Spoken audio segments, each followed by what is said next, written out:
Tony Aguilar, and I just want to do a short video about what I picked up yesterday.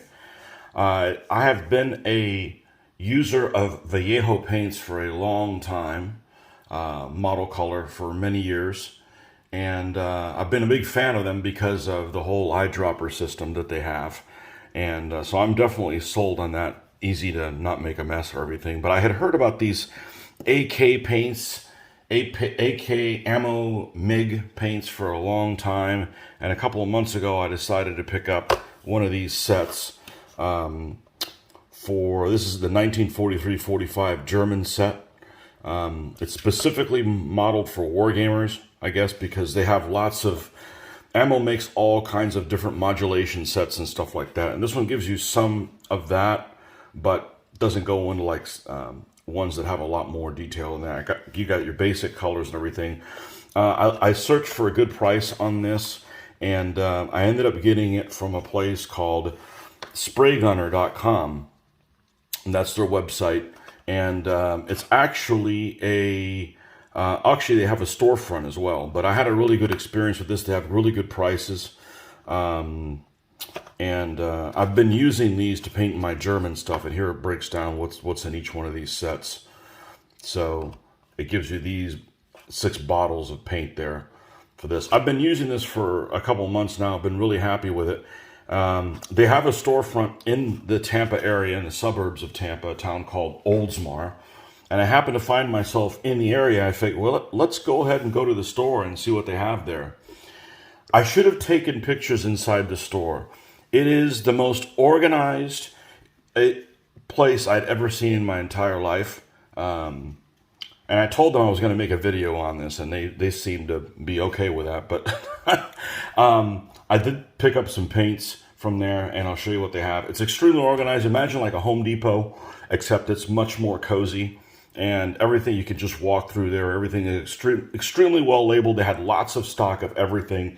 They had all kinds of products I didn't even know existed. So here's some of the stuff that I picked up, and I'll show you guys what it is. So I got the Soviet camouflage set, and even though I don't need the Russian green, I'm perfectly happy with using the green I'm using right now, which is 894 Vallejo.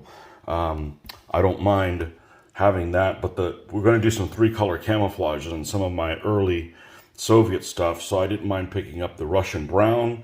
Comes with the tan, so now you got these 3 colors that go in here.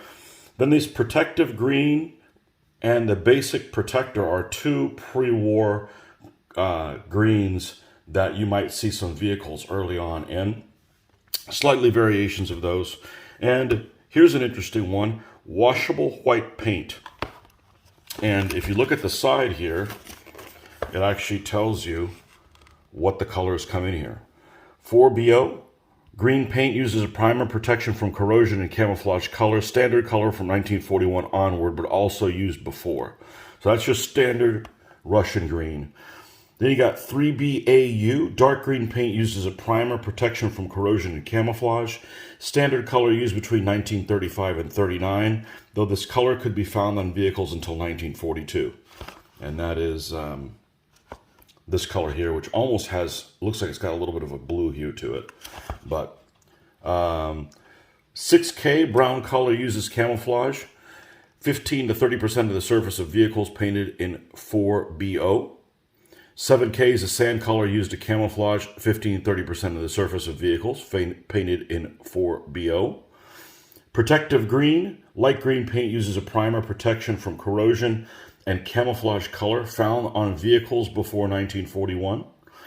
And a whitewash, white paint product for creating faded white washed camouflage. Now, I am going to do an attempt on doing some winter. And I watched a video on this, and of course, when you're in the store, I can't get YouTube or anything to load, but I think it's just as simple as you apply this, and then you kind of rub it off in certain places. So we're going to try that out. We're going to try that on something really small and see if that works out. But I don't necessarily want to make winter-based vehicles, because then I've got, the basing on all my vehicles isn't the same, but we can do ones that the whitewash has been kind of coming off, so we're going to experiment with that. So this is the Soviet camouflage set from Mig Ammo. Then I decided to pick this one up as well. You know, when in Rome, I'm there. I'm like, I might as well pick the things up. They have really aggressive pricing on the internet, and their pricing in the store is the same. So if you go to their location, you can get some really good deals. This is the 1945 late German paint set. It comes with these 6 bottles here at the bottom. And let's flip over to the side, and I'll show you what they are. This is RAL 7027 Dunkelgelb. This is the late war Dunkelgelb. I guess there's a couple different versions of it. DG1 and DG3.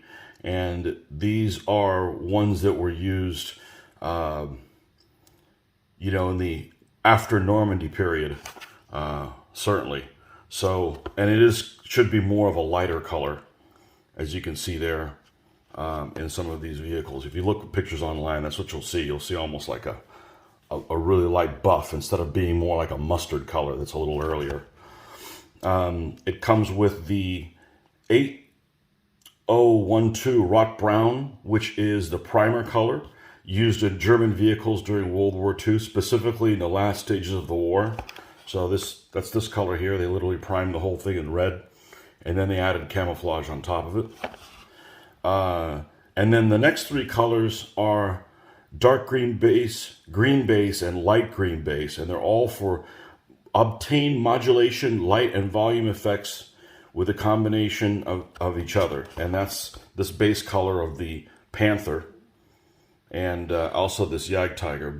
Both use those as a base color in their particular paint schemes. So this is something to experiment with, although I don't have very many late war vehicles in the future. And then I've been talking about this a long time, and I don't know if I'm going to go down this rabbit hole anytime soon, but this is the early and Deutschland Afrika Korps paint set. Deutsches Afrika Korps, sorry. German paint set. And this one has 3 colors for the Afrika Korps and the modulation for the grays. Now, I'm going to be honest with you. Here I go saying that again. I always say that, even though I'm honest all the time. I may experiment with this, but I do not know that I'm going to change my color scheme that I use right now on my German gray painting, because mine has a little bit of a blue in it and I kind of like it. But I may experiment with it. I may do a couple vehicles just for a variety.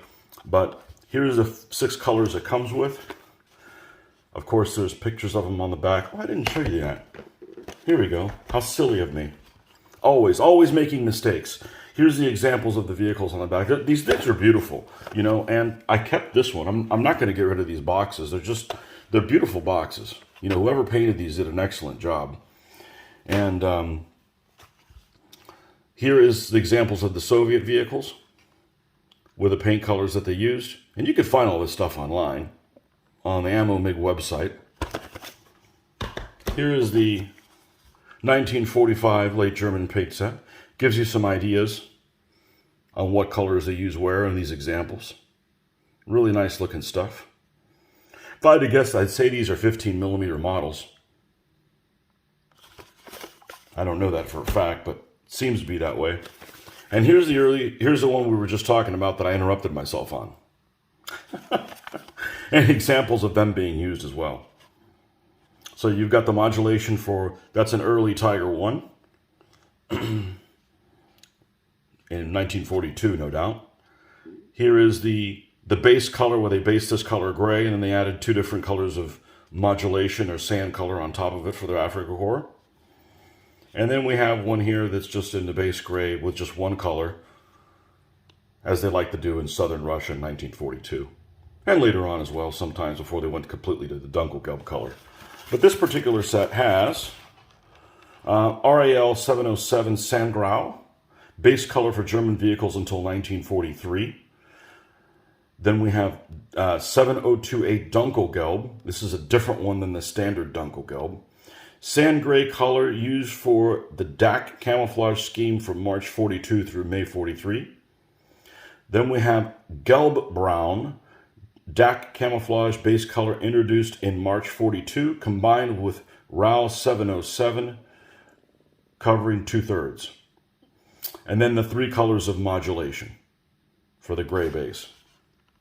So I picked these up, and they were rather inexpensive considering they were in sets. And I did have a surprise going there. They actually carried Citadel color, and I was out, or I am nearly out. This one's completely out, of the Agrax Earthshade. So picked up another one of these. So they have Citadel colors as well. I can't say enough good stuff about these folks.